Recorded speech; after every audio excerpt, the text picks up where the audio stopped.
Hello and welcome to yet another episode of the Indulge podcast. I am Rupam Jain, and today I have with me not just one but three special guests who are part of India's only all-women comedy group called Hysterical Comedy Collaborative.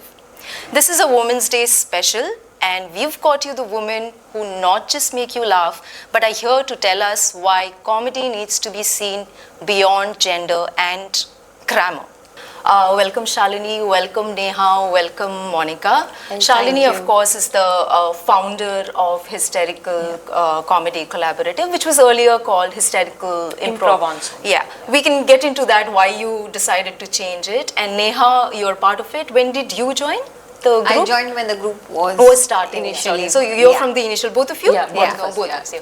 Okay, let me start by asking, I want to know the first things first. Comedy chose you or you chose comedy? From each one of you. I think they should answer first because I have a longer story. I think we were with comedy for a long time. We didn't know it. We had it in us. Oh, Yeah. So it was like we always thought we were funny with a group. Right. But then we were like, oh, we can perform this. I think we found the knack of performing it, showcasing people that hey, we have it in us through Hysterical. Okay. I think, but it has always been with us. I think for most women it's like that. Absolutely. So in a sense, like when you say you found it with Hysterical, if say Hysterical didn't exist, you wouldn't be performing solo or you wouldn't have found it? Just trying to understand. I might have. Okay. Like, I'm a radio jock, so I do performances, I do MCing and everything. But Right. taking comedy as a separate art and form. learning it and performing it, I think I wouldn't have done that on my own if not for Hysterical. Right. Okay. How about you, Neha? For me, I think I chose comedy, but comedy said, I love you too back. How and, sweet. And yeah, I think that was when I realized ki, yes, I think comedy is something I can pursue. For me, comedy was a faraway dream. I used to watch all these stand-up videos and think, hey, this is something I think I can do, but I never pursued it actively. Okay. So when Hysterical came along, I think it gave me the courage and it gave me the validation that, hey, I have this in me. Okay. How about you, Shalini? I think I have something similar to what Monica said. I said plus one, and of course, always also wanted to looked up to comedy. And I think as a child, we all have watched a lot of comedy, even whether it's regional or international. Right. So obviously, I chose comedy first because I was attracted by it. But later on in life, I realized that comedy is not a external thing. Like one of the things that we try to do is all of us have comedy in us. Like we are all humorous in our own girls' gang because it's a style that is different. We've all had friends amongst who we've said a lot of things and laughed. It's the whole aim of bringing that onto stage was the aim of Hysterical. Saying so many of us studied in girls' colleges, girls' schools, or girls' gangs. Yeah. And even not just specifically girls' gangs. Amongst friends' gangs, we are really like confident about what we're saying because we feel ready to be vulnerable and express ourselves in humor. We have like a lot of dank humor. Yeah. Oh, my mom did that same thing again. Oh my God, like shit. And we say that our own pain or whatever we go through as humans, we express it in humor. And that's how comedy is. Comedy is that only, but we don't most often recognize that that's worthy of putting up as a performance. If you have the confidence to learn the craft of it, you can put it on stage also. Right. And I think that I learned through theatre, through which I've been doing for like You've been 10 doing plus theatre years. also. Okay. And I think even in theatre, I started off with pantomimes, which are majorly like humor based. Right. It's all comedy, character, sketch based things, which I now have in retrospect the words for it, but like I started off that I enjoyed comedy more. Okay. I enjoyed observing, how they have written this thing such a way that timing matters. So at that point of time, learning the craft slowly, I think eventually comedy chose me as my like a love language, my language of expression in art. That's so really I think nice. I feel most comfortable expressing in humor. Okay. Even my pain most often. Okay. So when you were starting off, each one of you again, when you were starting off, how did you all connect? How did you guys meet? We met because I put out word as the founder, which is when it wasn't called Hysterical. Right. I was just like, I'm starting a all-women ensemble. We just called that campaign "Feel Free to Be Funny," and I said looking to form this, but I had already been with an improv group for like 4 years, so I had some amount of credibility to say, hey, I'm going to run a group now, so I want women to apply. And of course, with the backing of Karthik Kumar and Sunil Vishnu, who are founders of Evam also, we had some amount of push. We reached out to like Sumukhi Suresh, whoever we knew, to say, hey, can you encourage people to apply for this? And so the word spread and a lot of people applied. Okay. And under that registrations, we sort of like brought it down to like 60 people, met over a course of like 4-5 weekends, we met 10 people. And then from that, we brought down to a group of 10. 8 to 10. Okay. Among which 8 people we stuck together for almost 2 years now. Yeah. 2 years. And okay. I met Monica, Neha, and 6 others in that journey. In that jamming session. Yeah. came on After the jamming, we sort of like had a final, oh, these are the 20 people I want to filter out from, and then had a 10 people. And now, of course, like because of commitment, different issues, 2 people had to leave, and finally it came down to 8 of us. Okay. And now we have 3 more new people who've joined. Yeah. Okay, so you're expanding. You're Yeah, always yeah, looking yeah. at Yeah. it's not going to be restricted to say 10, I think 11. Nothing. we have also grown with it initially, and that's where the Improv Comedy Ensemble to Comedy Collaborative change came. Because once this started growing, all of us started feeling like, oh, this is growing beyond us. Okay. It's not the 8 of us. Right. It's a movement. Huh. Where a lot of people started connecting with us. Okay. A lot of women, people, where they were like, oh, this seems really interesting, and the dream became bigger than us, and that's where we were like, oh, it's not going to just restrict to doing benefit to just 8 people. It should grow and welcome more people. Tomorrow we should be able to go, like I hope wherever Neha and Monica go, I'm sure they're also thinking, wherever they go, they'll try to imbibe some part of this, maybe start a small group there. Right. So sort of like spreading Branching it. out. Yeah. In Okay. a not so strategic manner. Very natural, Yeah, improv. organically, Yeah, like that. Okay, so why did you, since you started this group, this ensemble, why did you think in the first place to have an all-women group? What was the need? As a comic first, and I was always also recognized as a woman comic, and I was like, nah, True. I'm a comic. True. But You never say man comic. yeah, I mean, yeah, that's true. And I didn't think of that like that. There were several times when I was improvising or performing with the earlier group where I was probably the only woman who stuck through. There were in between some girls who came and went, but I was the constant core member. Among the core group, I was the only woman. And I've been in theatre for long enough to know a lot of women are in theatre. But comedy as a scene, I didn't have people to look up to beyond like 2 people. Like, I literally, when somebody had asked me that time, who's your role model? Who do you want to be? Like, I was like, oh, Tina Fey, Sumukhi Suresh. And in India, I'm like, Sumukhi Suresh.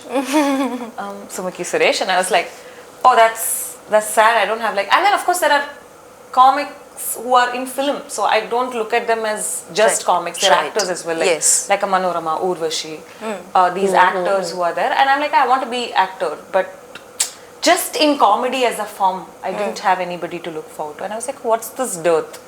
That is, and it's not like I discovered it for the first time. Everybody had been talking about it, and people who came to our shows, sometimes they say, "Oh, I didn't expect you to be funny.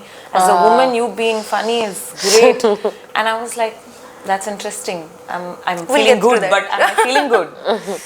It's almost like, "Oh, you surprised us. That's why you're good." And not because I was good, Yeah. So I felt like, okay, there needs to be a place that welcomes more women, and very, not even like in a selfless manner, I was like, more women should come. I need a tribe where I can be like funniest. So that means like there's a group of girls who understand my humor. It's easy to connect with them. Right. I feel safer with women. These are things that all women face. Like you suddenly in a group, in a mixed group, sometimes even if they don't say anything, it's not like the men are making you feel bad or everybody is like, but there is a conditioning we have, like, okay, maybe what I'm saying is not as funny as what they're saying. We tend to doubt ourselves a lot when we are put in performance. So when you're suddenly with a group of girls you are like safe with, you say whatever comes to your mind. You're like now unfiltered. To tap into that unfiltered energy, I felt like a group of women should enable that. And that was the reason I wanted an all-women comedy ensemble, because that was to enable the fact that I overcome my self-doubt. And along with it, few others also do the same. Right, okay. I'll also want you and both of you also to say, like in my introduction also I said all women, I had to. But there will be all men band, all men group, but we would never say that. Yeah. We'll be just saying, even for an artist, or it translates to trans artists also, where you have to say trans artist and not just artist. Why do you think that happens? I think it's necessary to acknowledge the fact that there is a group of people, and out of which only few are women, and then there are lots of men. And then to start something that's for women, and that, or that's for the minority group, you have to first acknowledge that they exist, and then separate them and start something that eventually grows and blooms into something so big that it doesn't have to have label anymore.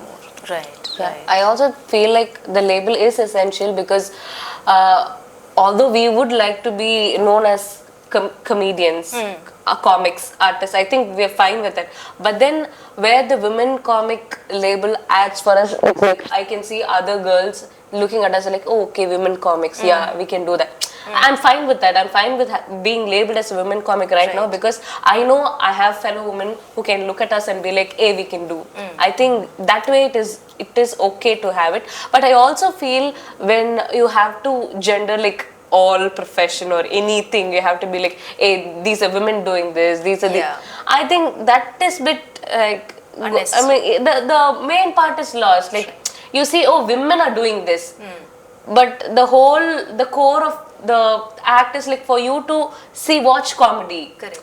Know the art form, see what we are doing, enjoy the art, but then the tag always comes along. It's a woman doing Yeah, it. it's women Yeah, doing right, it. right. Like, hey, it's women doing it. It's women doing it. It's okay, we're doing it, yeah. See, we're doing it now. I think we don't need that.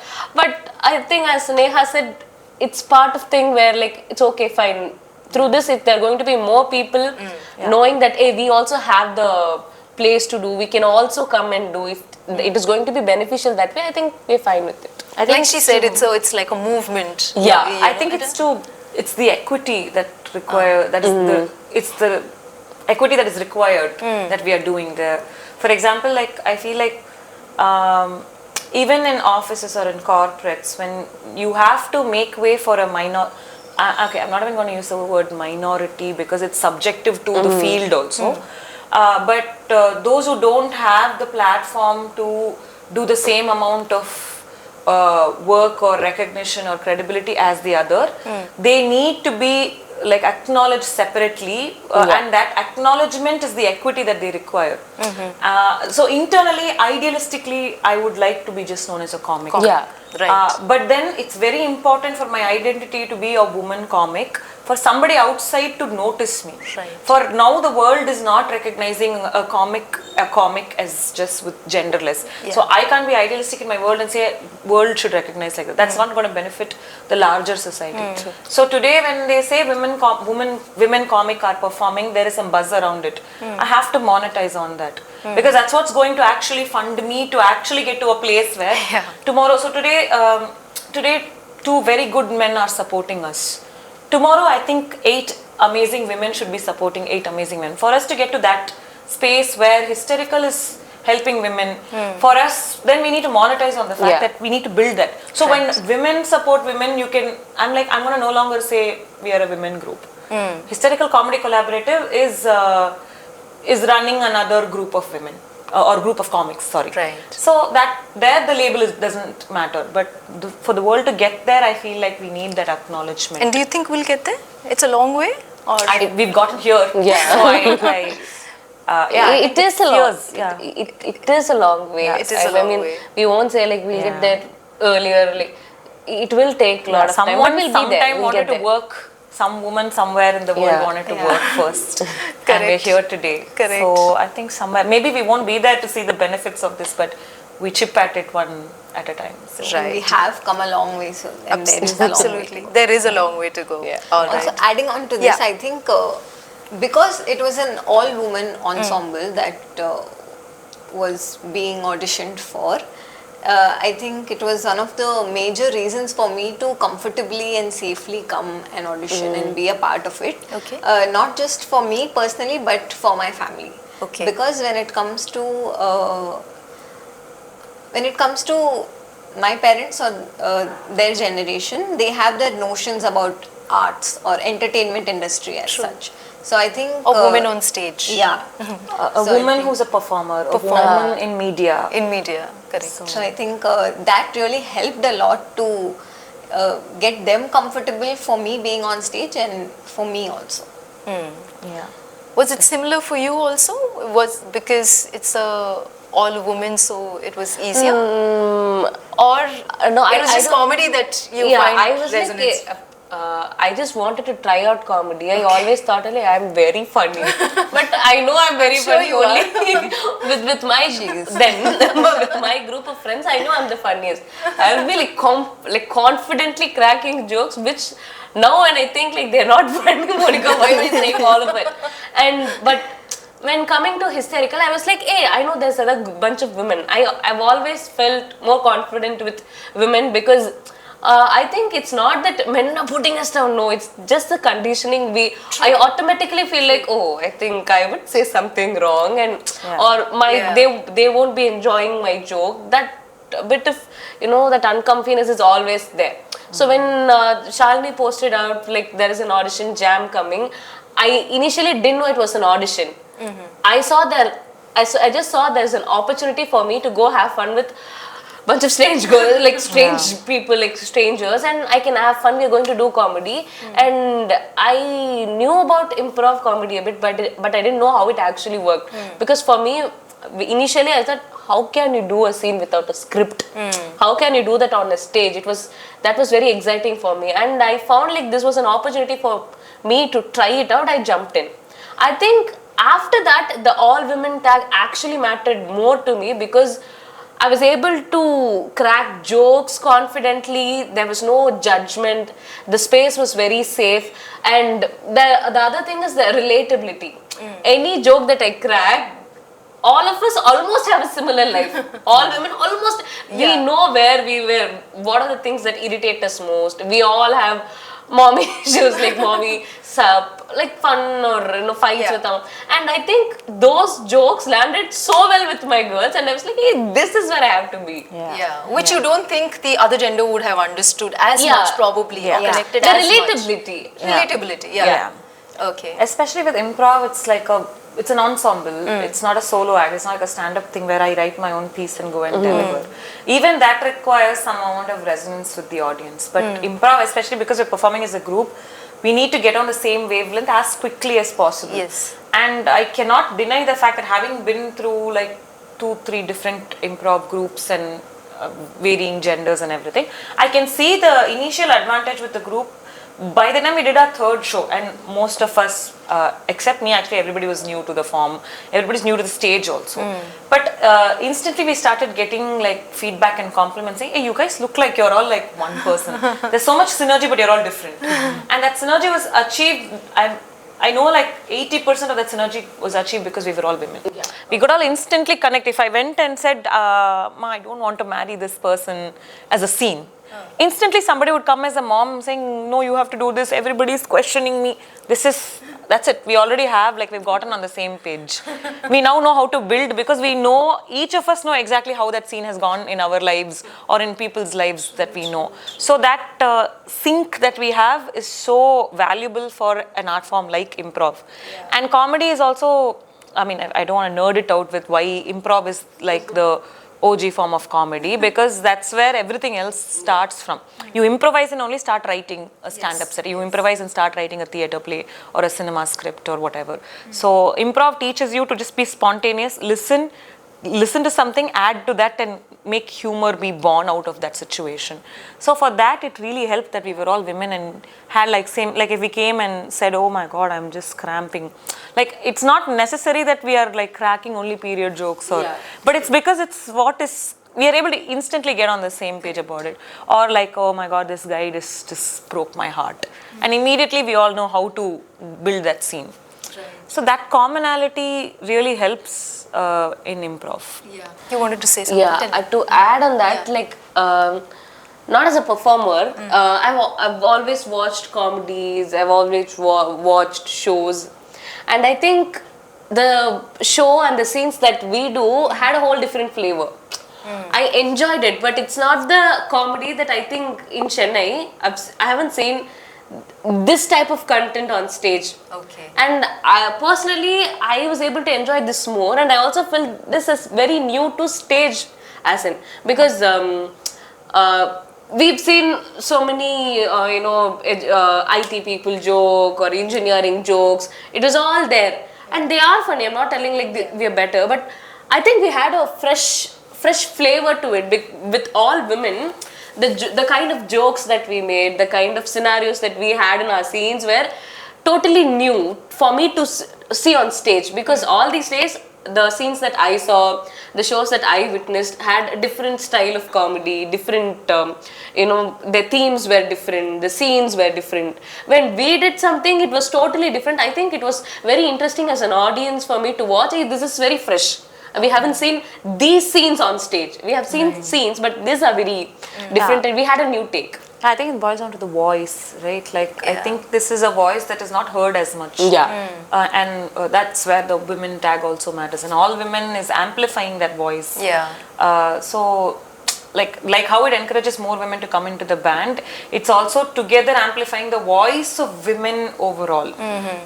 So I think what we express might not be very different from what everybody goes through. Correct. But at the same time, we are finding nuances within it which will inspire more people to be like, oh shit, that particular thing I have felt but I've not been, oh, this is so new. This is extremely new to see on stage or on performance, which is very, I think, which is what we also pride ourselves about. Like, oh, we put a absolutely new kind of comedy out there. Right. Also, you're bringing like raw chapters from, say, a woman's life, which every woman experiences, but it's never been on stage. Like, you wouldn't think that, okay, this can be comedy.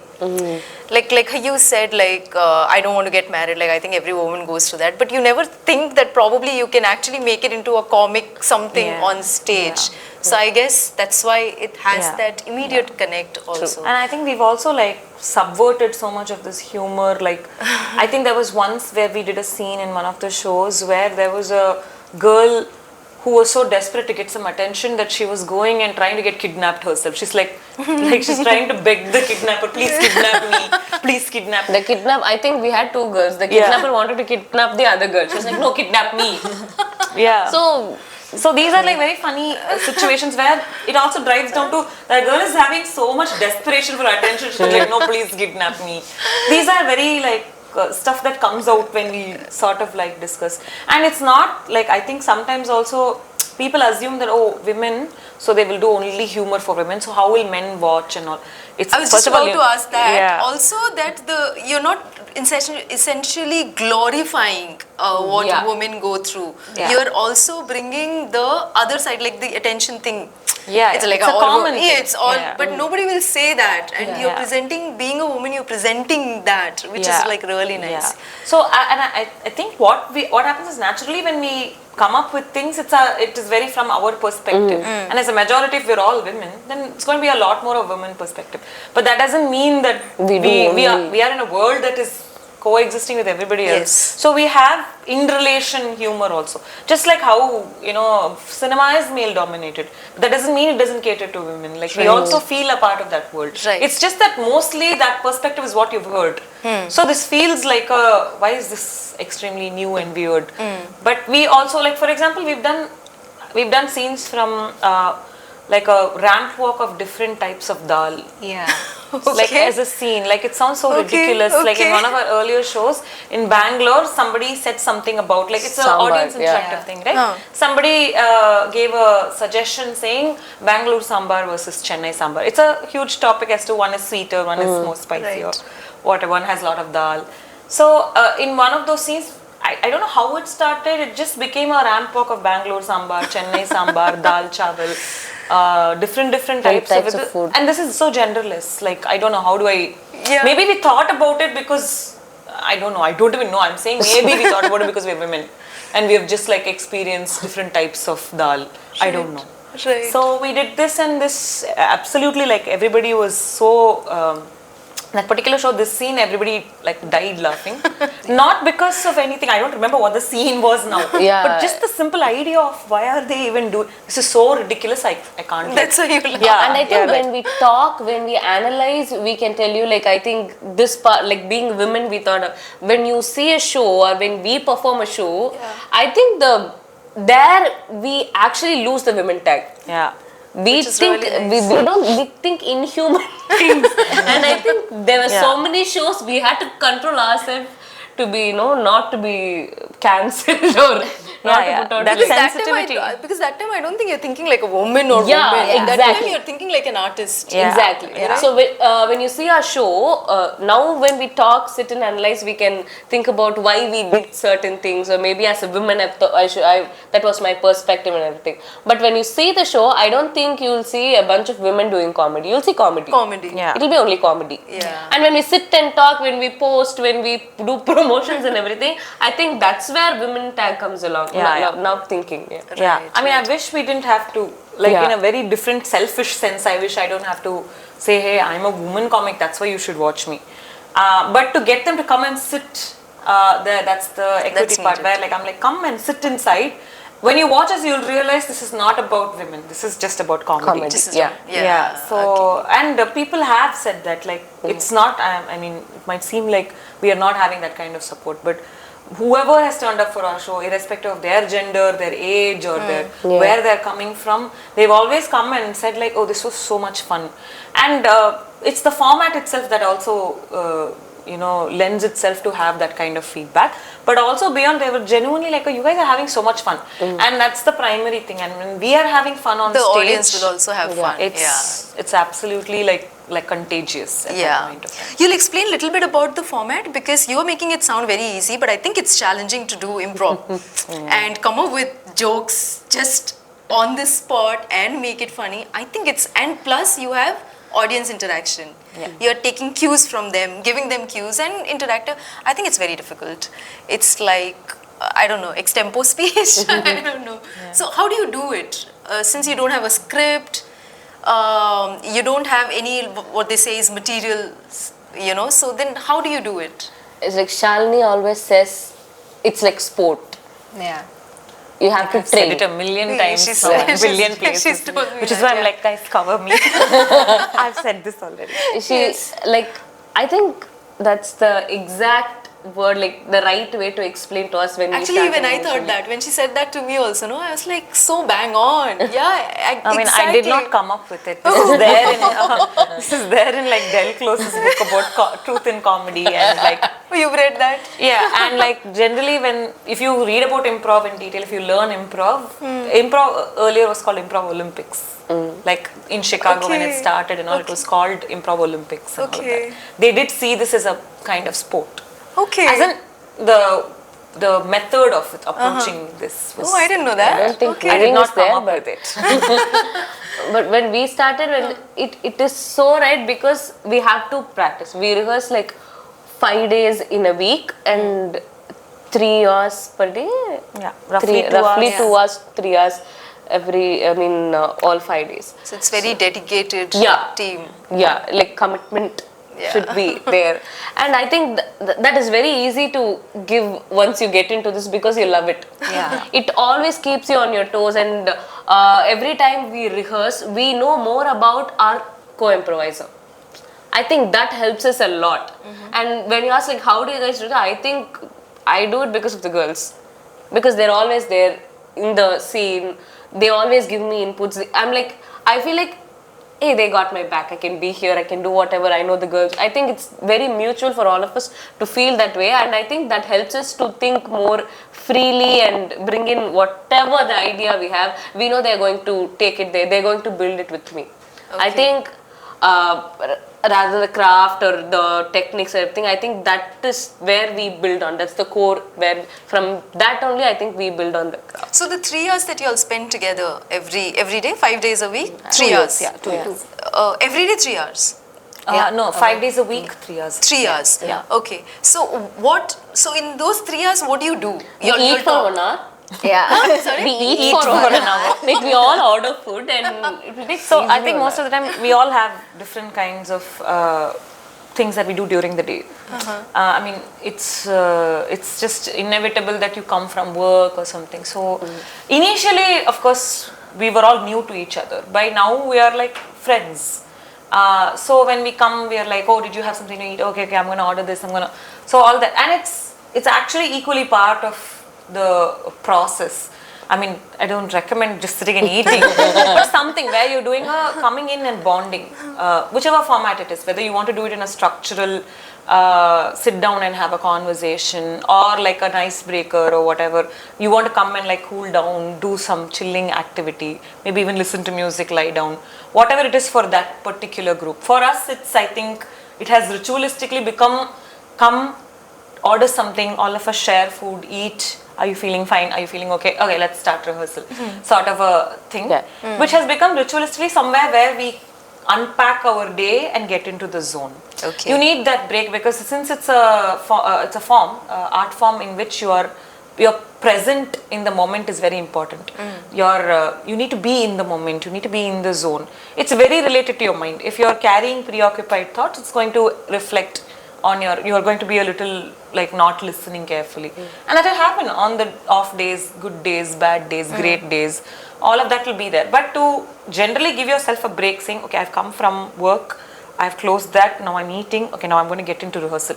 Giving yourself that little space of like 15 minutes to half an hour is essential. So that is part of our thing, and then we start into our rehearsal, which we have like standard exercises for. We do some physical warm-up. So get our heart rates up a little bit, get us giggling a little bit, like, oh, yay, we're having fun, like that. And then like mental exercises, like word association. Those are certain improv exercises that are there. And then we start building on further scene building exercises. These are technically like stuff that we do. And then we just do a bunch of scenes. Okay, Neha and Monica go, start doing a scene. So there are at least 8 of us, a minimum of 6 of us always at rehearsal. So we give suggestion, 2 of them will go do a scene. We'll sort of like analyze, hey, you could have made it, why did you make this choice? So we sit and break down all of that. Hey, but I thought you could have done this. I had this idea. And then we discuss, next 2 people go. Okay. And then we also play games because our format also has like these, like whose line is it anyway? It has a bunch of games like new choice. We try that out and we see how we can do it better. Okay. So this is essentially how and then we end it with like one more punchline game and then say bye to each other. Sometimes sit down and have cake and dessert and all of that and go. So You'll want to give us an example? Of an exercise? Yeah. You just want to? Sure, go ahead. I don't know. Which one? We'll do punched up. You want us to do it now? Yeah, anything. Okay. Something world's worst? World's worst, can you give us a profession? Any profession. Any profession, huh? Yeah, just any journalist. World's worst journalist. World's worst journalist. I think I should be. Should I go to the election office or where's this place? This I know election is happening, but where should I go? Where's my place? Yeah. Hi, this is Neha reporting from Hysterical Channel, sponsored by. Oh, we're not supposed to say the name of the political party. Nice one. World's worst journalist. So I have this brilliant content idea. It's an extremely important news that we have to carry this week. Katrina Kaif didn't shave her underarms. Oh shit. We gotta put it in the news. Okay, Yeah, so you gotta tell I think everybody. the headlines will be. Unshaved arms. World's worst journalist group, guys. I just got a news. 10 people died Oh my in god! a car crash. They did? Yeah, and it so happened that we have a people there. I think they have the footages coming. Finally. We got to do this. Wow, this is really like Shit, dark. immediately. Oh, then they'll feel like, it's always like it's redeemed, people don't care. Like if I say, oh wow, Ram Mandir, that's such a bad thing, and then somebody comes and says, how can you question my belief in the scene? Of course, this is the first place, I will not, and suddenly now they're like, oh, it's a very objective situation. So now I don't have to feel I'm also being represented. So we sort of like take cues that, build. as a group. Like, and like as we test waters, like as she said, nalla roller. So we test all of it, and I think that's why the last the punch it up. Usually we play this game in the end. I think now we know.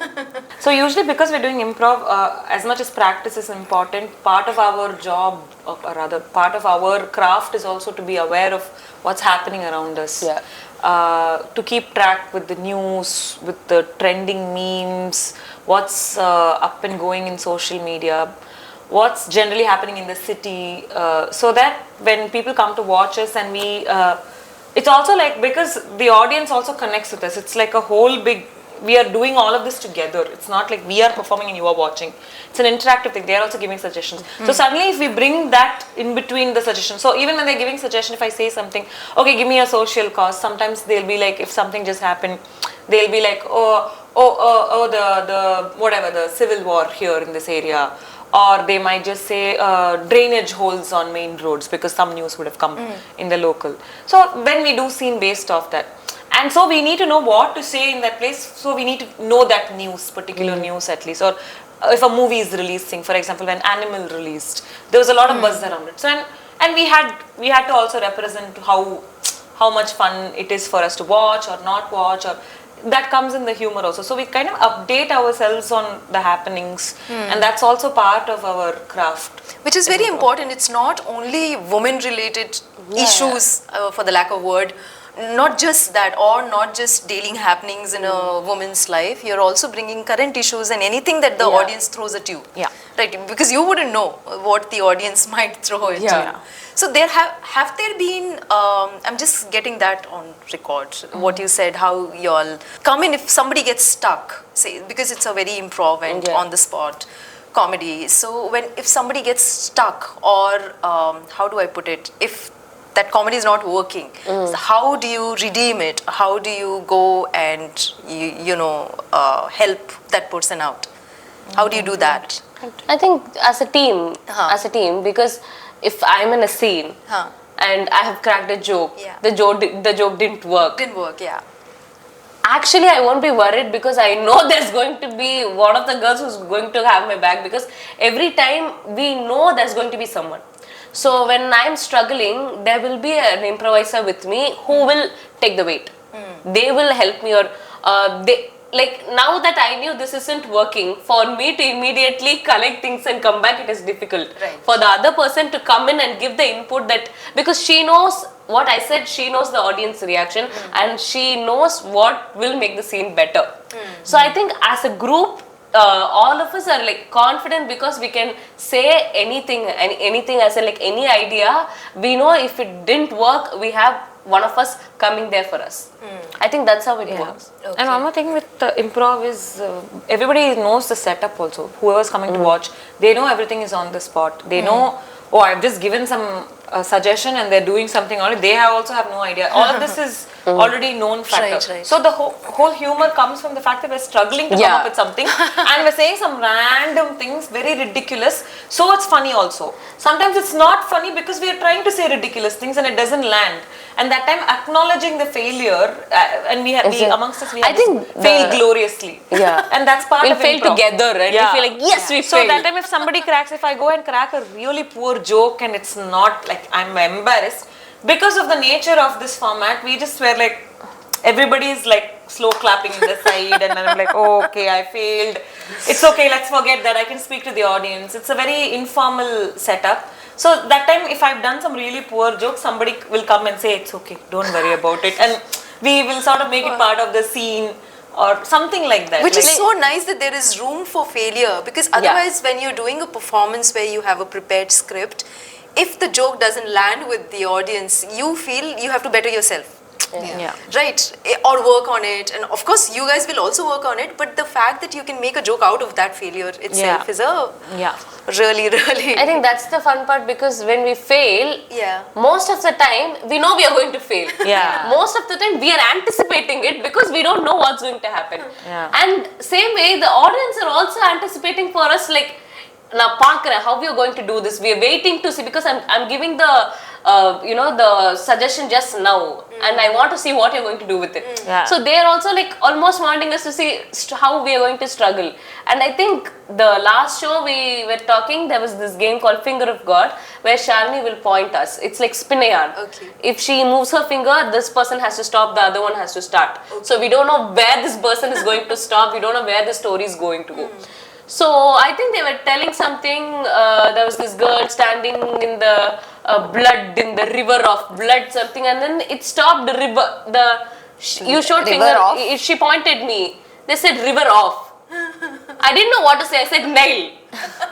It was, I felt very bad, I was like, what did I just say? Like along with the audience, everybody, all of us as the host, I'm also like, what?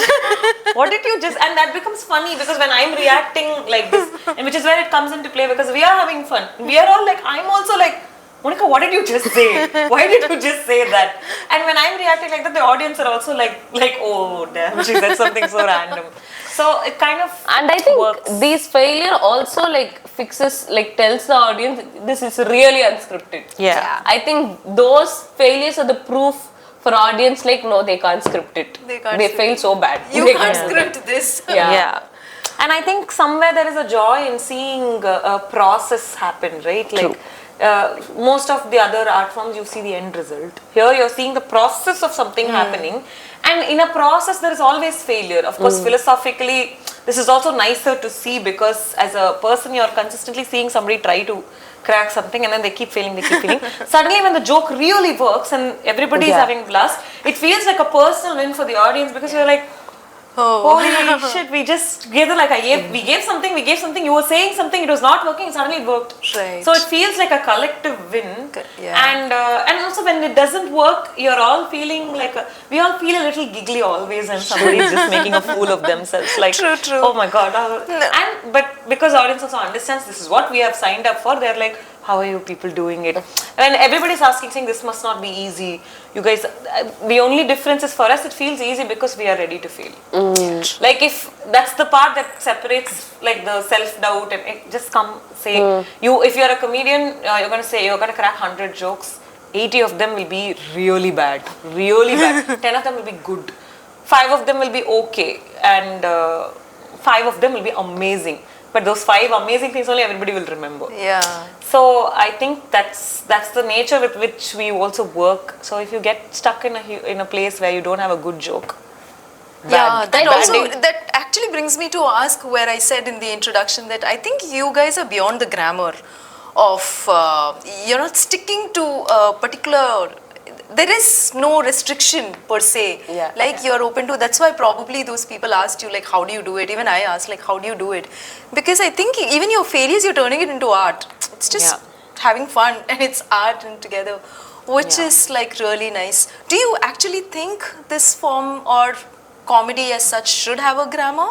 Considering you guys don't have one. That's how I see it. Correct me if I'm wrong. What do you mean when you say grammar? Like, say there is a format, or you, what I understand from whatever you've said is, you just go and take it in the moment, whatever comes to you. There is nothing like you have a theme. Say, you're not even telling the audience that, okay, today we are going to you can throw me questions, say, based on only social issues, or you can give questions only on women, or this is a theme. You don't even have that. You just go prepared for anything and everything. So I think there is no grammar as such, and then you play games. You have, I don't think I've seen that anywhere. You know, you play games and you're starting, like you said, you invent games, and you have each other's back. So I think it's beyond any, forget about scripts, but it's also beyond grammar. Do you think it helps you, or would you think you would want to bring in a kind of... I feel like... I don't know if I made sense. I understood what you're asking, or maybe like when I speak, you'll also maybe correct me if I'm wrong. I wouldn't say, at least with respect to the fact that you said there are themes that we don't have. But the fact that it's so uncontrollable, like unpredictable, also means, and that's coming from the fact that our minds can come up with anything in the moment. So it's a very off the top of the head, what am I thinking today that's going to come out. But also that's where we practice and we get really comfortable with, okay, how to get us to think in one certain line of thought. Like we play these word association exercises in the beginning because we sort of like see how we connect that day. Okay. Oh, okay, this is the direction of thought we are going in. Sort of like if she says one word, I know what is the next word to say. Like sort of, that's an exercise where we try to For example? achieve. For example, if we play, we have this game called Connect. Okay. Which is also called Contact in some places. It's so basically, for example, if three of us be playing two people connect, I will say 1, 2. so now both of us will try to say a word. 1, 2, 3, black. What? Okay, that is weird. Yeah. Doesn't happen. This rarely happens. Okay. Sorry. Okay, ready, let's try. 1, 2, 3, giraffe. Giraffe, camera. So now we try to connect these two words. Okay. So 1. So she's thinking of a word that's 2. connected both. I don't have, she has a word. 1, 2, 3, safari. Wildlife safari. 1, 2. 1, 2, 3, Africa. Forest, Africa. So it goes, it goes, Yeah. it goes, and then we'll. Now I feel compelled to finish it. Yeah. Interesting. Please go ahead. Africa and giraffe. Forest. 1. I think she's going to say something offensive. Yeah. Don't say anything offensive. I know. I know. We can always edit it. Go ahead. Forest in Africa. 2. 1, 2, 3, Masai Mara. I was thinking about Masai Mara. Masai Mara Zoo. 1. I don't know if you're thinking what I'm thinking. I don't know, say it. 2. 1, 2, 3, Lion King. Proposal. Proposal, Lion King. Alia Bhatt got 1. proposed there. Lion King, and proposal. 1. Friends. It's embarrassing. Cameras are capturing. Say it. 2. 1, 2, 3, Crown. Film? Crown. Crown.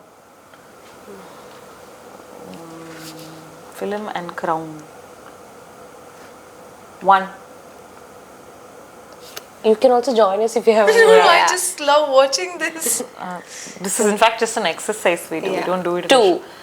1, 2, 3, Ramya Netflix. Krishnan. Netflix, Ramya Krishnan.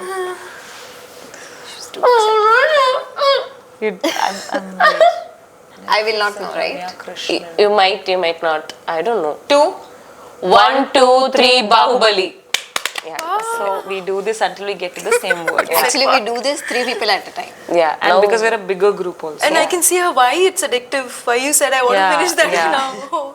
It kind of, it's like a mind. So Yeah. this kind of helps us get on the, I don't even know what. Why we said black? I'm still stuck on Oh it. yeah, but I'm wondering why Why did we we start playing Connect Pati edukku pesa Terla. No, getting into the same either. yeah. So Headspace, in terms of so we need to think in the same lines. So it's possible that we have a theme. Like for example, when we do corporate shows, we are so in our public shows, our box is to our playground rather. Our imaginary mental playground is limitless. But we still know we have to have sensitivity to political issues, sensitivity to anything that is putting down people or putting down communities. We should have that sensitivity. That is inbuilt. That we sort of like discuss at rehearsal, say, oh, let's avoid that kind of humor. But how would you navigate, say, if it comes from the audience? If it comes something from like the that? audience, we try to play the opposite card to it. Like we sort of represent it. Okay. Like for example, I said like if they say Saas Bahu, fighting scene, and if we have to say 2 women are just like competing and fighting, we don't want to represent that.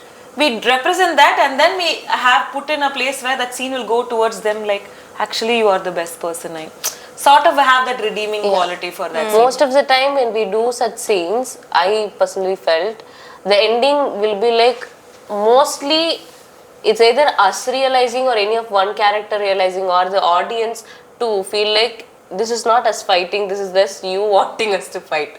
Most of the scenes has this subtext of saying, can you see, this is not just two women fighting, it is the conditioning, or this is just we sort of represent perceived. that, saying somewhere in the scene they realize, why are we doing this? Yeah.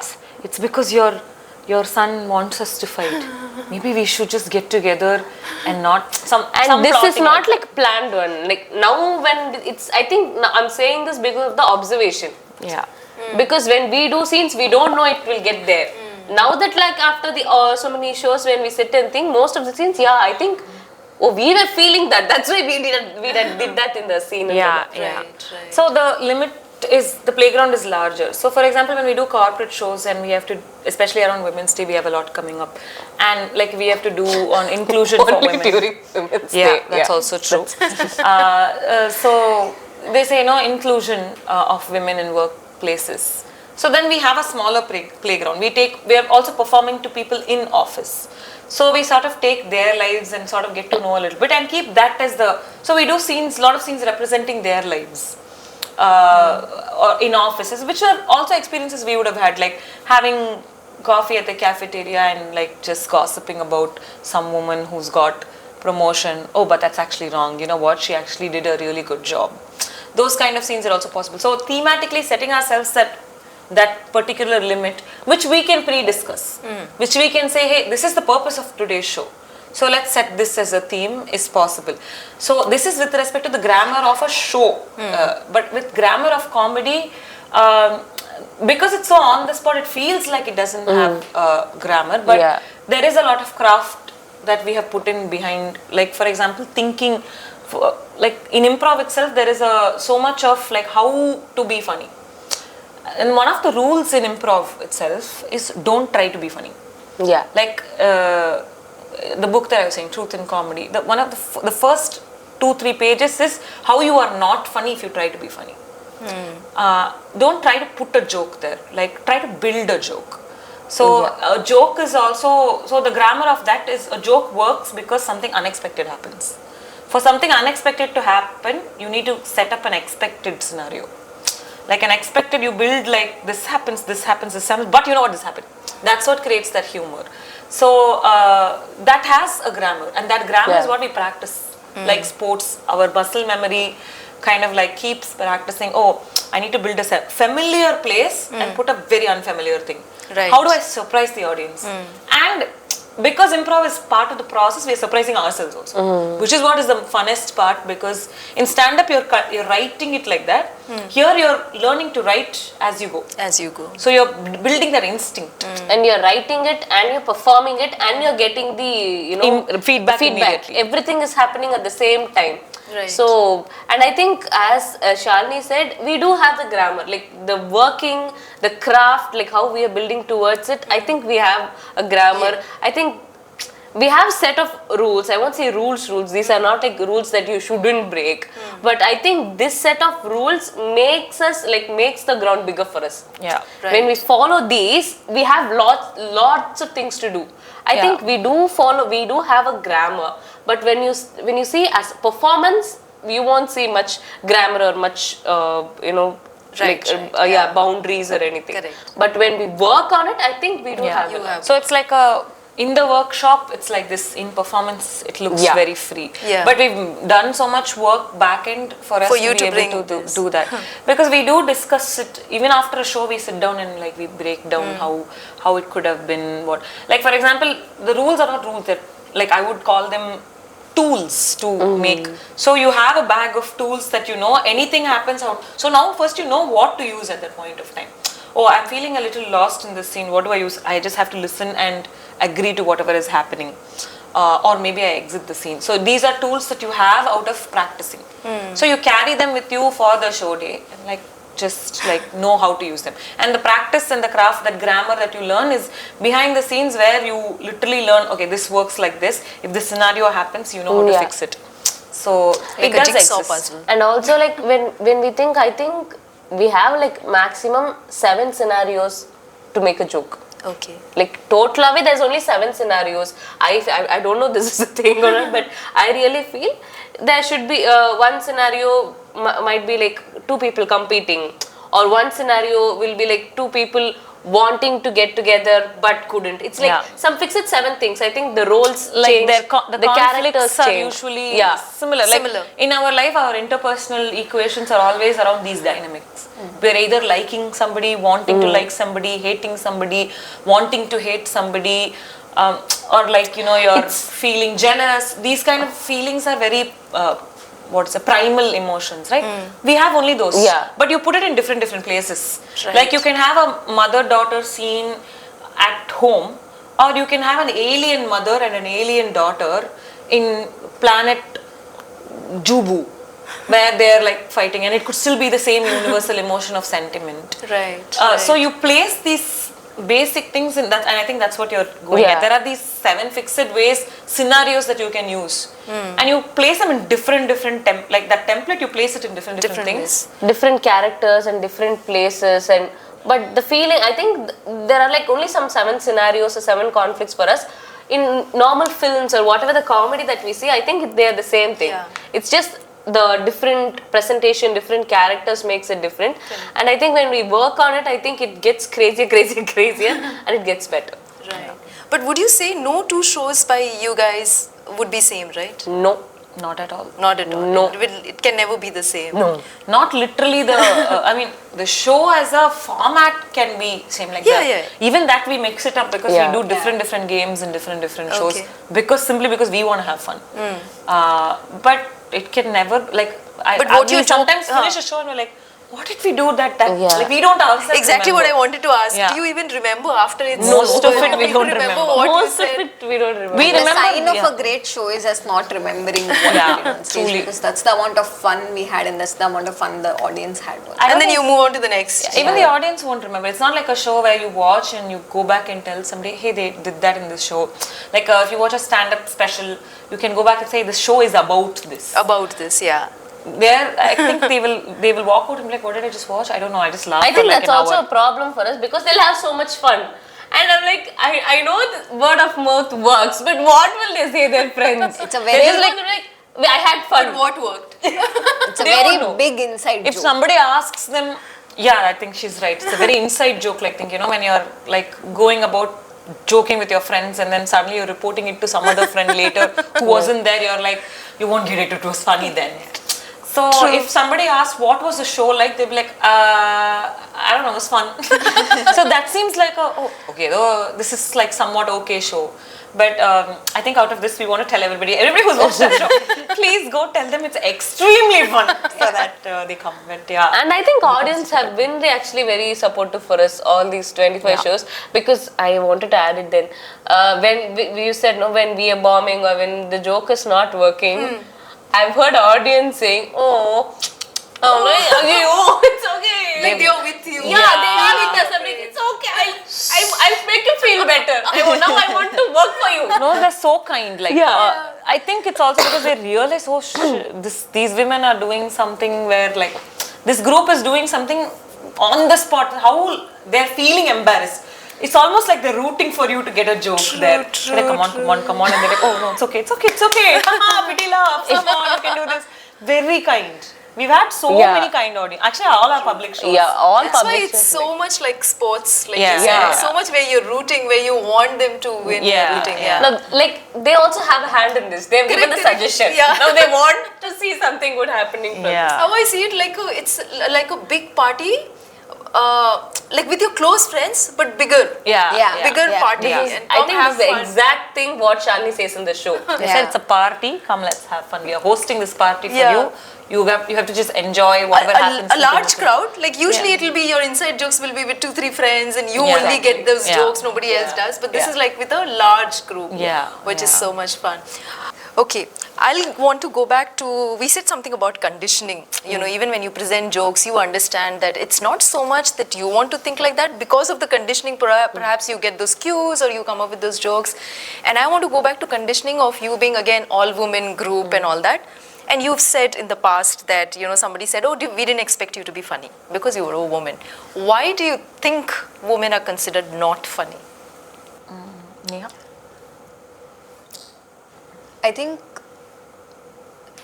being funny is a very attractive trait, and for women to be considered attractive by themselves, they have not been taught to be that way. They have not been conditioned to be that way, right? Even though they are funny, absolutely funny, they, it's, let me word it properly. So because we've always been a patriarchal society, men have always had an upper hand, and to be funny, to crack jokes is also puts you sometimes in a spot, in a place of authority, that in a center of attention. So a woman wanting to be there puts, makes her feel some sort of guilt or shame that I can't do that because that's a man's place. That's where a man has stood for a long time. So now I think when men are being challenged in that way, it's made to believe that hey, you are taking our place, and I think that's why. Yeah. I don't know if I made sense. No, I think she's perfectly cracked at the root of it. I think it's a very like at home in somewhere, like it sounds like this is not the reality of today, but at the root this is exactly the kind of thought each of us are having.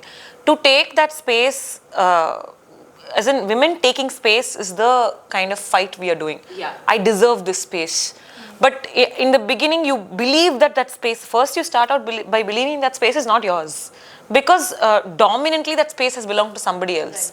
So of course I believe it's not my place to crack a joke here, or if I crack a joke here, it's not my place, so I will be either shamed for it or would have been put down for it.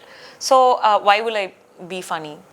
And also having seen popularly, these are the people who are funny, so they define what is funny or not. Like there was one meme or like a post or something that was doing the rounds a while back where women find men funny, and men think women find funny men who make jokes funny. Men find women funny when they laugh at their jokes. So I think I might be totally wrong. I think it was some research or something, and that made into posts. And I've seen it as posts where like men think a woman is funny when she laughs at his joke. So that's sort of a, like, that means that is setting the standard of what is funny and what is not funny.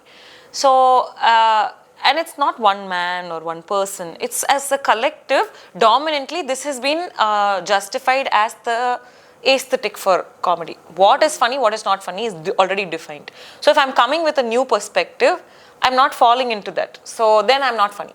So unless I can crack like a famous male comic, I'm so glad for saying male comic, something that you don't hear. So unless you're cracking jokes like them, then you're not funny. Like, then what are they cracking? They're cracking about being single, how their wives snag them. So then if I'm saying, oh, how husbands snag, then that's not funny at all, because that's not something I've heard. This is what is the humor in. So it becomes a new perspective. So I'm doubting if I'm coming and I'm going to crack a joke about two girls talking about something, lesser people are going to find it funny. So then I'm not having the validation of the larger crowd. So then I'm going to doubt, saying, okay, maybe it's actually not funny. So that's how the conditioning plays into you, because you've already not been given that space. Like she said, that space is for the dominant. If you come take that space, you're either going to feel some sense of guilt, shame, or doubt. So that still exists. Like it doesn't exist in the same way it existed like some 100 years back, but it exists within us in a way that we feel like maybe I should not embarrass myself. Especially like a woman failing in front of people, and comedy needs you to fail us a million times, bomb a million. So a woman failing means such big stakes. Because if I fail in front of people, my family is like, what are you doing? Why are you... Like you're like, you just shut up and sit at home at least. Don't go try this. Either you go out and prove yourself to be like a really great person, or just shut up. Don't be this. Don't be this trying and failing in front of people. It's a dignity problem. So that runs in our mind also. And I'm also thinking when I go out there, so we all have it in us as a group. We are like, now hysterical, if it doesn't prove to be world's best, we have failed. We have failed. Like there's no middle ground. No, we came till 50. No, it's 0 or 100. And that's how the world sees the pressure on women falls in such a manner, because so long we were in a certain space. To come out of that space, to get that attention, we have to prove to be extremely good. Otherwise, no attention. So that conditioning runs in you in even at the smallest level. So even you coming up and cracking one joke means that, oh, I really have to prove myself. And that pressure can kill you to feel like, I'd rather not participate. And also I'd like to add, like, there's always this thing, women being loud is, people don't like women being loud. I'm not even telling gender. It's like, I'm a very loud person in general. I laugh loud. And before people tell me that I'm loud, I feel guilty. I feel bad. I feel like I'm embarrassing myself. Tell me about it. So, I have the same so history, every time I laugh louder, I crack big jokes, I'm like, hey, the volume, people don't like it. Yeah. And the conditioning is such a way that I feel bad for myself. I know that is liberating. I know that is myself, but it is just me being guilty or feeling bad that I'm being myself. And in comedy, it's not, you're not telling funny things. You're telling what you think, and people are relating to it, it's funny. As Shalini said, though we have some certain things defined as funny, hey, this is funny, this is how we make a joke, it's always there. And there hasn't been many women doing that. So you already don't find us funny. And we've always seen these comments saying, we're funny, we're joke. Because dude, you haven't seen, I'm not telling I'm the funniest, but when I'm starting out, you're putting me down. Do you think I'm going to make more jokes if you're going to, we are going to make, that's different. But, you know, that's how people don't want our voice to be heard. Yeah. I'm not blaming, rather I'll say, yeah, I'm blaming people for this because it's on them. Every time when a woman comes, anything, I'm not telling comedy, anytime when we are putting our voice out, when you're being loud, there are so many people to criticize. True. And there's also a part of me criticizing myself. And in comedy, you are required to put your original thoughts out. So I think that is where this thing of women won't be funny, because every time when I say what I think, it's either irrelevant, or it's either, hey, you're being too woke, or it's either like, don't come all like activist type, or like don't be a feminist. Yeah, that's the tag they Yeah, usually I'm give like, you. so immediately. If a woman speaks up, she's Yeah. too independent, too woke. Yeah. And I'm like, no, I'm just telling what I think. yeah. When mostly when men say it or men say what they think, it's like, hey, you think nice Yeah, opinion. you have an opinion. Yeah. When we do that, it is more like, oh my, I wanted jokes. Why are you telling me all this? They are not even in the mindset to see what women wants the world to know. Listening Yeah. to a woman is a big deal. Yeah, deal. immediately it becomes, you're too woke, this is not funny. I'm like, listen, let's get on the same line. Yeah. I don't want to lecture people. We don't want to say, we are having fun. So yeah, when women are usually loud, it's not like we have to make a propaganda. We are telling like, hey, we want you people to know that women are thinking like this. No, this is how we think. This is what we want to say. So we are doing this craft, we are doing art because we want to be better. It's not that we don't want to hear people telling us unfunny. No, if you are unfunny, tell us. But don't tell us we are unfunny because we are women. Right. Don't tell us your thinking is unfunny. Don't tell us the base is wrong just because of a gender. Yeah, I think we're always open to feedback for Yeah. the craft. For the craft. Come and say, hey, in your humor you can work this way. Right. That is useful for us. If you just outright reject us, then I'm also not going to take it seriously, because you're like, you're just rejecting me because you have some problems. I'm also not be able to, like, if you want to actually engage in a conversation, mostly online trolls, they don't want to engage in conversation. They just want to come and put their opinion, which is also something we don't. And I think now it's like we also laugh at it because there are people telling, we just put this trending simple thing called we are single women. We do this. We had so many comments saying random things like, that is why you people are single. I'm like, so should I be ashamed of it? No, I'm actually enjoying my single life. And then there's so many, I think at this point, when people say women are unfunny, or when people say, oh, women do this kind of comedy, or women do this, I'm like, oh, now I know who you are, like what you think, now I'm not interested in it. Yeah. Like, I want to do my craft better. I'm open for criticism about my craft, because we're all artists, we want to do what we do better. And again, if you're going to say you're doing this because of women, I'm like, I can't change it, sorry.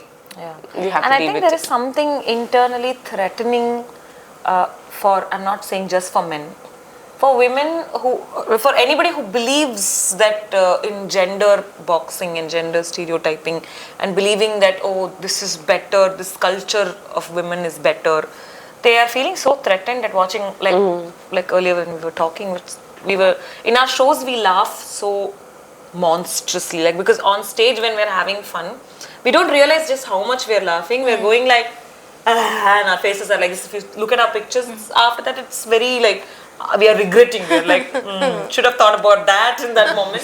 But we're not thinking. But when we're having so much fun, we like each other's humor and the audience has enjoyed. And then if a video of this goes out somewhere or somebody hears it, or like even in an objective sense, when they're thinking women are doing comedy, women are being funny, it's somewhere threatening, because if this is allowed and this can happen, then what does it mean for me? Is they'll immediately internalize it as a threat. Okay, if this is, if everybody can be this liberated, then why am I not being liberated? Whether it's a man or a woman, everybody is feeling some kind of pressure. So they want to destroy that reality in that moment, at least as an online troll. I want to quickly say you're not funny so that I feel better.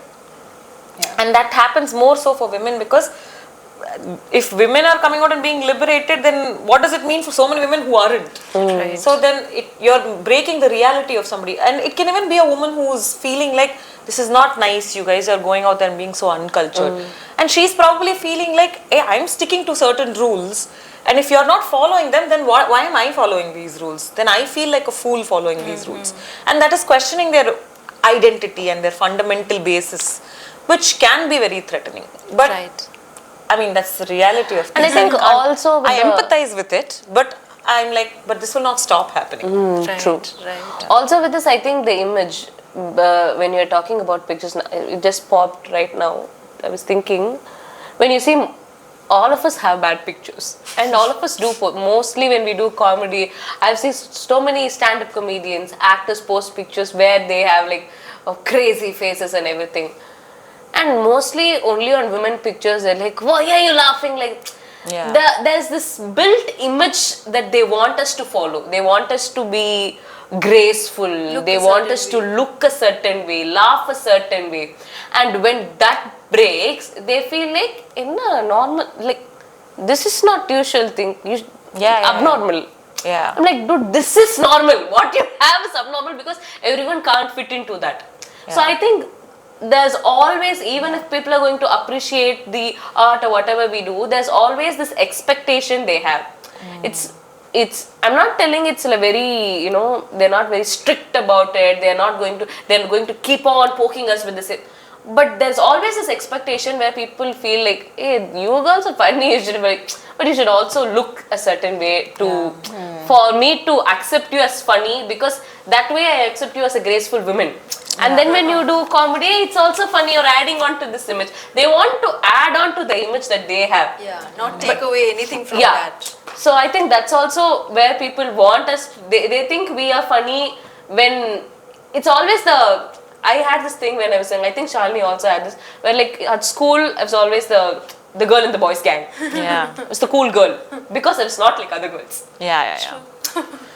But you already found me funny. You think I'm cool, but you had to add this, I'm not like other girls, because you don't want the girls to be that.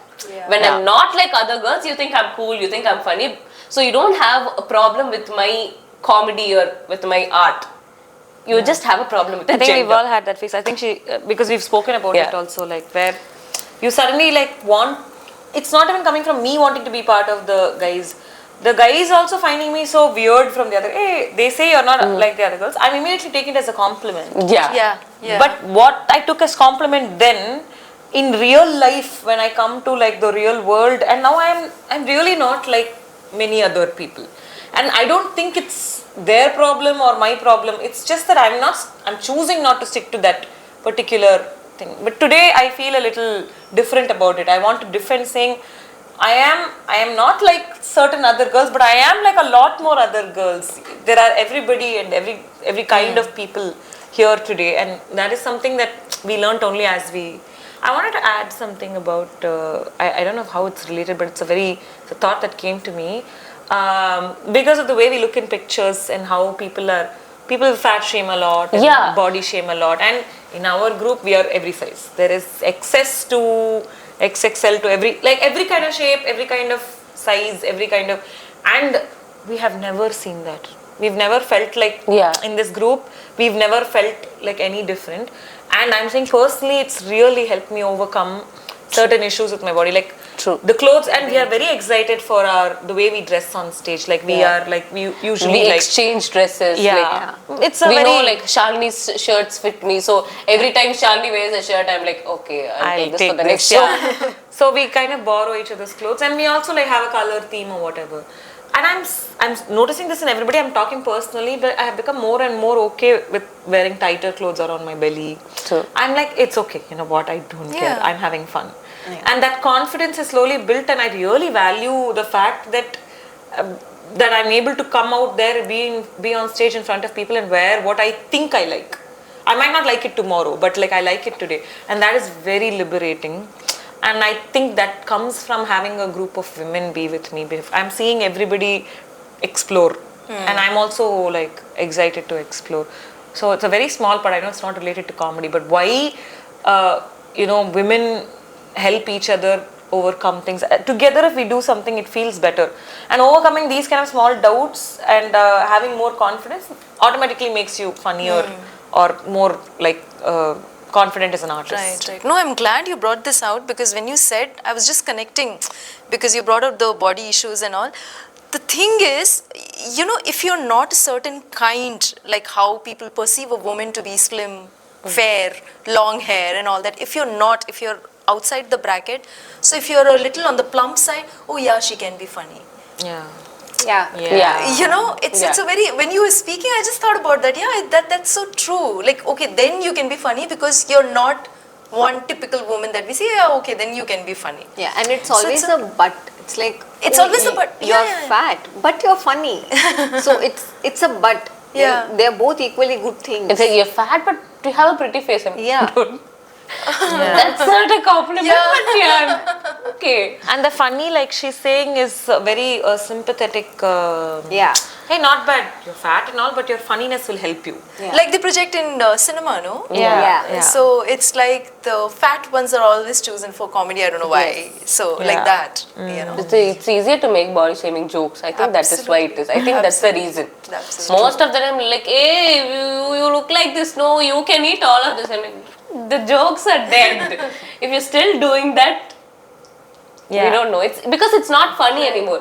Even in our shows, at times when audiences or we have jams and all, we had people who make body shaming. I'm really glad because we had one participant say an offensive thing, a body shaming joke. Okay.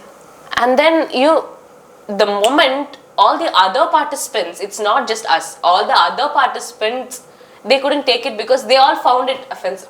I think I felt very glad that a moment because, there are so many people rejecting body shaming jokes. It's not funny. I think there are people, now it has become even more better with the audience is not liking those jokes. I think that has changed. And as a group, we are very, very, when we are like trying to hold back on offensive jokes, we're not actually trying to hold back on any joke that puts a person down.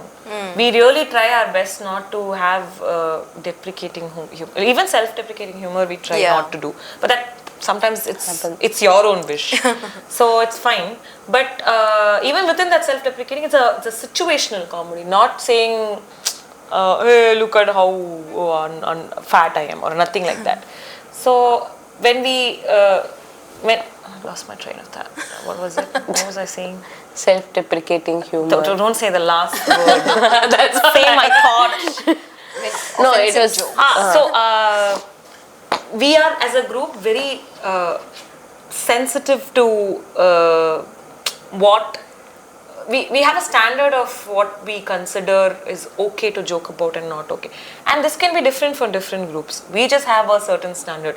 We don't believe in putting down a person or a community, but if it's a news based issue, we always, like I said, we always have counters for every thought. Like if we are showing a girl who wants to not get married and go on a solo travel on the day of her wedding, we have a mother who's trying to convince her, please understand.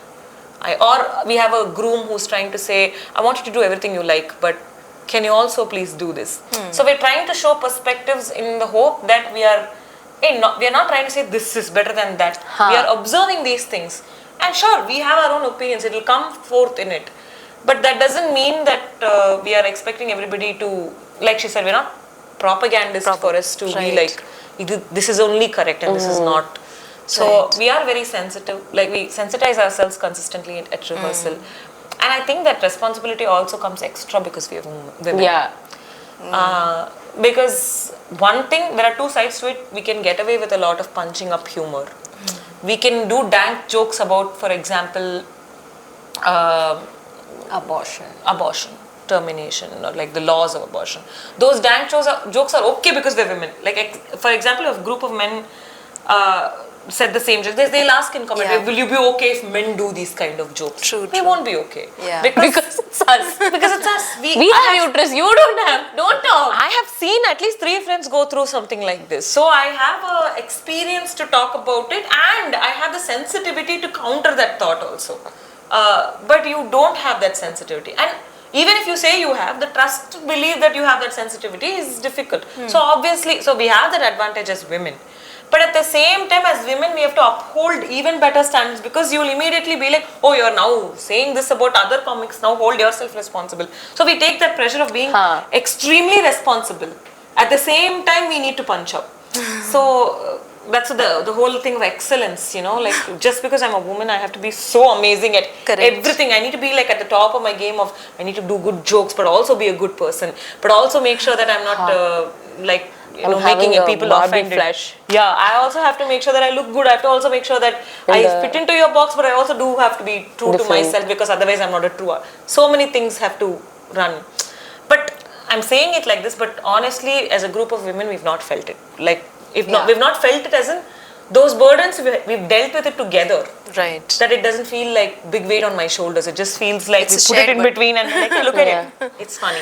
Nice. And it's a shared thing, so you can navigate through it. And we for us, it's just like, this is funny. Oh, we can make a joke out of that. We can make a joke out of that. So it's like analyzing like that. So it makes a world of a difference to have a very supportive group, whether they're women or men or whatever. But generally, in our case, it's all women. So we enjoy that. So how do you see your group evolve from what it is right now? You were saying that you would want, say, if they go out and they form, branching out. So how do you see yourself evolving, becoming bigger, better? Yeah. I think or you just go with the flow. You can tell me that also. Or you just go with the flow and you don't have like a set plan. You just come up.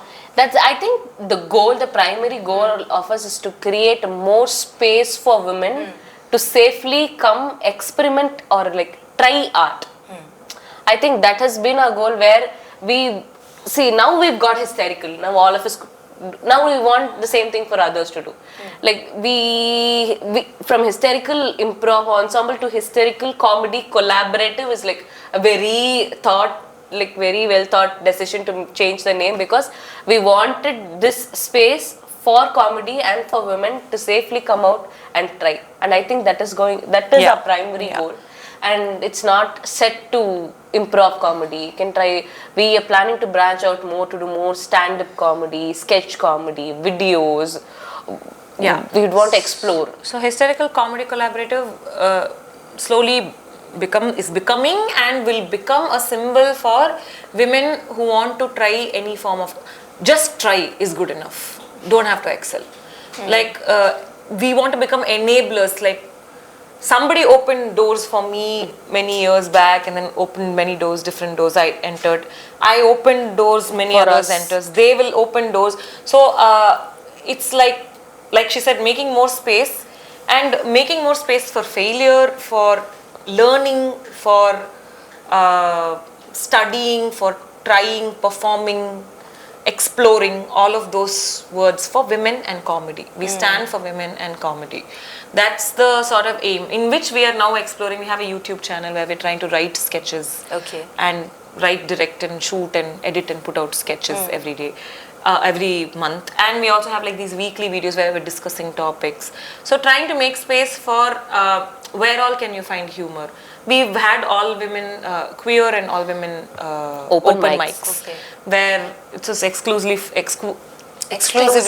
for women and queer people.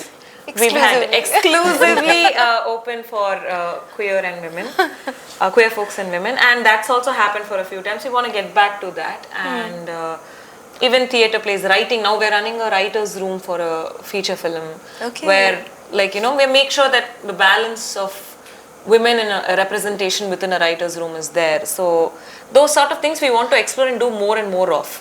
And I think all of us have different aims. So Hysterical has like actually like game changer for me.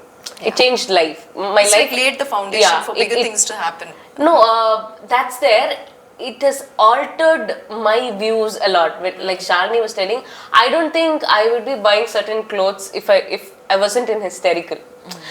Because this gave me a lot of confidence. I think, now I have a group of girls who are hyping me up like crazy. I'm feeling confident. I'm not thinking twice about should I wear this or this. No. Now I'm like, girls are going to say I'm beautiful, and I feel it beautiful. And it's not like we don't just stop at like saying it's great. We try to wear it like this. We can wear. You can style yourself like this. So much involvement is there in making the other person look good. Not just literally, but like also like on stage. On stage also we try to make each other look good. In general, in life also we are like, if somebody is dealing with something, we're like, what is best for you? So that kind of energy comes, and which is why we get more and more confident. I think with all women group, I think if I had any personal issue or there's something happening, I think the advices I would get from my friends or other folks would be different from the advice I get from Hysterical, because these people see me for me. And most of the time when I get advice from people, it will be to solve the problem. But when I get advice from my girls, it's more like, hey, see, you want this, put yourself first, you want this, you are going through this, let's see what we can do for you. And I think that has made a larger difference for me in my personal life, to put myself first, or think like, okay, I am undergoing this. Now I have to find a solution, not for the problem, for me to feel better. And then we do also think about others and everything that happens. But I think putting myself first, it didn't happen for for last some 24 years. So I think a bunch of girls can help you do that. By us meaning we want to create a safer space and expand more. I think the other important part of it is to make other girls also to feel important and think for themselves. I think this sisterhood brings you there, and I think after a very long time, without any guilt, we do things for ourselves, and we don't feel guilty. Because this is what we're supposed to do. We're not harming anyone, we're not putting anyone in trouble. I'm just doing things that I want, and it's for me. So I shouldn't be feeling guilty. Just to re-emphasize in a different manner what she said, I think taking yourself seriously as an artist, like wherever you go, you're like a woman first and then an artist. But within the Hysterical, we are artists first and then women. I mean, I see Monica first, and then only I see her gender. Because we're all already women, we are not like seeing you differently or anything. So my first idea of you is coming Monica, okay, Neha, Shalini. So okay, Shalini wants, okay, Neha wants to do this. I mean, she aspires to do a particular thing. Monica aspires to do a particular. Oh, so how do we enable? We try to enable it. Hey, there is this opportunity. You should try this out. Go for that. So enabling us to feel important as artists is very important in the confidence, in the way we are perceived as important in the society, not because of our gender, but because of who we are. And that needs to spread like wildfire among other women. And that is the aim of Hysterical Comedy Collaborative, becoming a bigger bigger than the 8 of us that were there, because we were like, as an improv ensemble, we are only restricted to this group that is doing comedy. But now this is a movement that is going to enable women to get into comedy, and comedy is a beautiful mode of expression. I feel like it's the most healthiest way for you to explore a lot of things. Like, for example, if we're talking about our dressing, our confidence, our self-doubt, our inner thought, putting ourselves for therapy, whatever, everything we sort of like broke through comedy.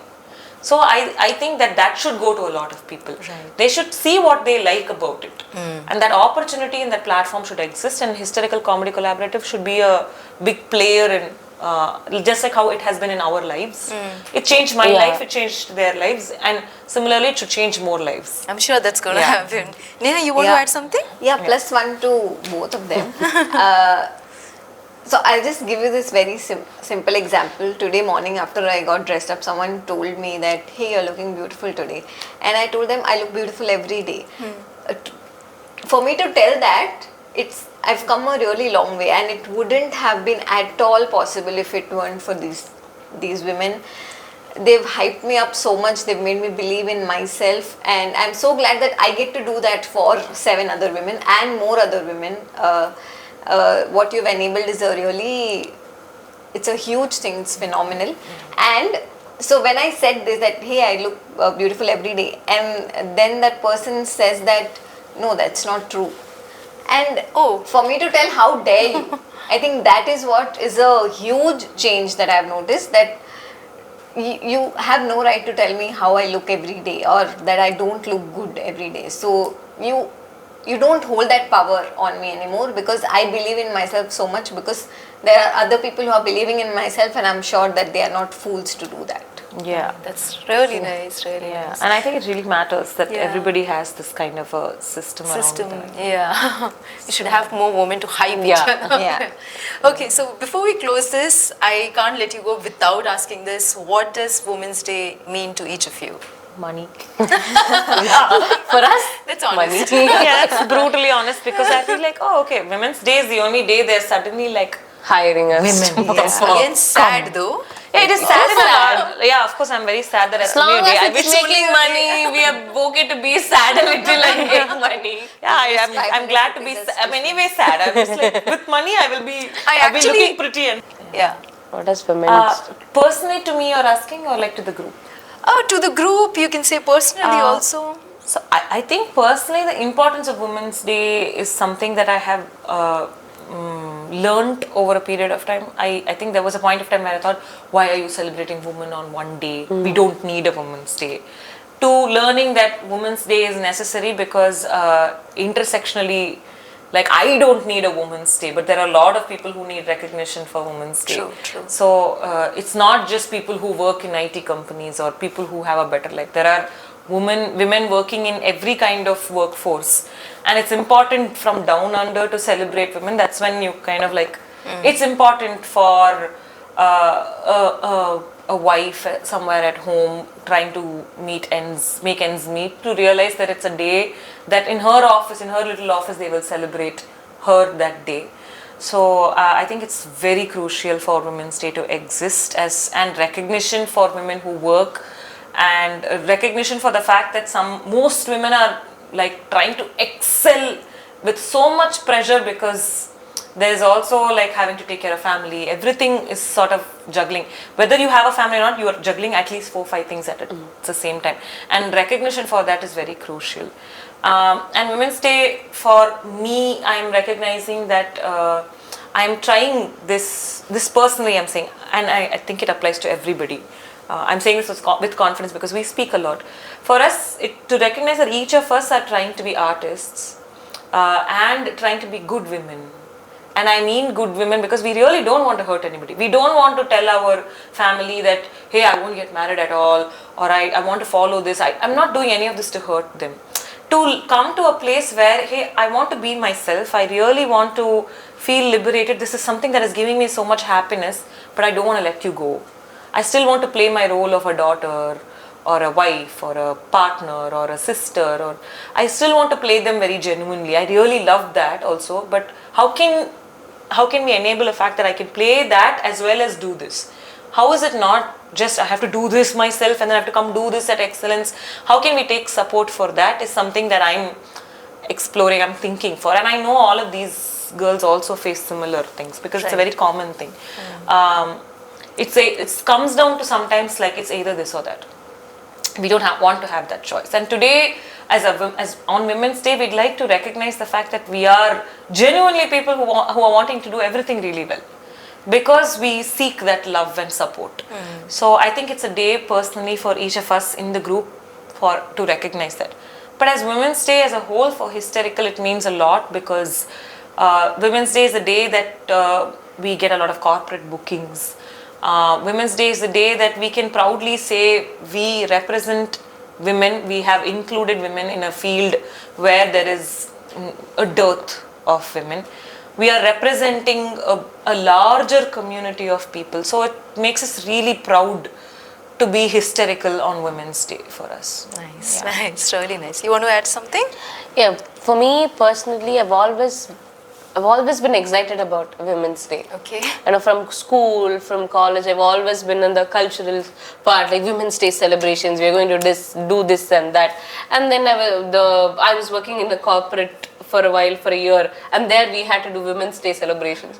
And then I was a radio jock, and every Women's Day I had to do a special. And I think that is where it got exciting for me, because there's always a time where I also felt, no, okay, one day I'm going to celebrate. I think Women's Day is not making much of a difference. But then when I started doing shows for Women's Day, when I was talking to many other women, or the fields where most women weren't much included, and when we had to like push in, I think it is very important, at least one day, you get exclusive. I think it's great. Whatever we get, let's take it. Let's take it. It's okay. They're giving us a day, fine.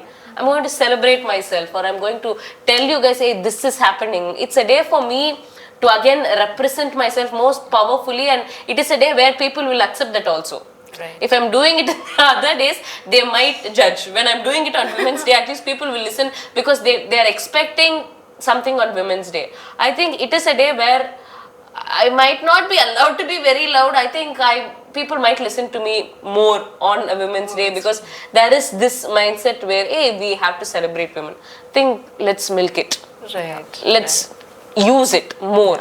Okay. So I think that way Women's Day is very important. And for Hysterical, again, plus one to what Shalini said, I think it is a day for us. We also feel I think they'll also accept, we feel like little, hey, Women's Day, no? We are doing something for women. As women, we are doing this. One of our busiest today. We are working that day, full day. And we're feeling like special day. Hysterical is doing really busy, really important things. And it's a very nice way to... Like the cause is done, the money is done. We are happy. We have no complaints. I think Women's Day is special, and I think I won't be asking for more days as such, but then I think it should be taken more seriously. What about you, Neha? Yeah, in addition to that, I think they're giving it, you take it. For me, I think Women's Day hasn't been very existent. I have always, it's like Valentine's Day. You don't have a partner, so it's just another day. But, and it is, the reason behind that is the environment that I have been in. I have not seen people celebrating women. Even on Women's Day, it's just like you forward pictures on WhatsApp. Today's Happy International Women's Day. When do we get to celebrate men? And it's just all of that. And that's the environment I have been in, and that's how I've seen women in families be like, be it my mother, my grandmother, or my cousins who've been married.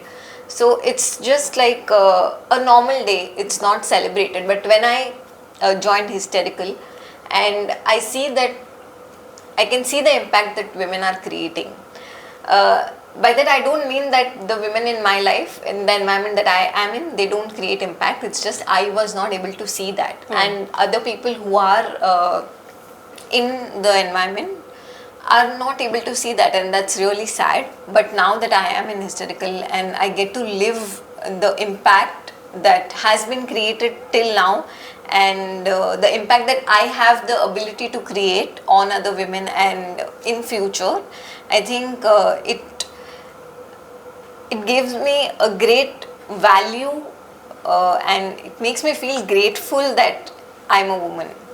And I don't think that if there are lots of people who would keep asking you a question that, hey, if you could change genders or if you were given another life, would you choose a different gender? And I would say no, I would still want to be a woman because because it's magical. It's, you take on so much, you give so much without expectations, and it's I think it's a really great position to be in. My words may not be right, but you get the feeling. No, yeah, one has words to be are born a perfect, woman to know that. Yeah, we understand. Yeah. Thank you so much. Thank you, Shalini. Thank you, Neha. Thank you, Monica. It was lovely doing this podcast and having a conversation with all of you all. But before we go, we'll do that one. Absolutely. And thank of you your so much. extra- Thanks for having us. This was very meaningful conversation for us. I think we've discovered a lot. I feel so. I'm like, oh, I'm thinking all of this. We don't often sit down and discuss what we're doing. Like we're just like, oh, let's do, go. Like it's nice to sometimes sit and take stock of situation and be like, oh, this is what I have felt and achieved. And I think that's what Women's Day does. And thank you for bringing that to us. Our pleasure. Things you can say about a sofa, but not women. Can I get it in a lighter shade? Soft. Can I get it as a set of 3? No, I just rented it. Can we please cover it up in fabric fully? Can you please ask the neighbor not to sit on it? Don't worry, it can take all the weight in the world. It's a bit damaged, but we can cover it up. I don't think it will show. Grandpa's going to come home today. Can we move it inside? Don't put it in the center of the house. I don't want anybody to see it. My company has laws.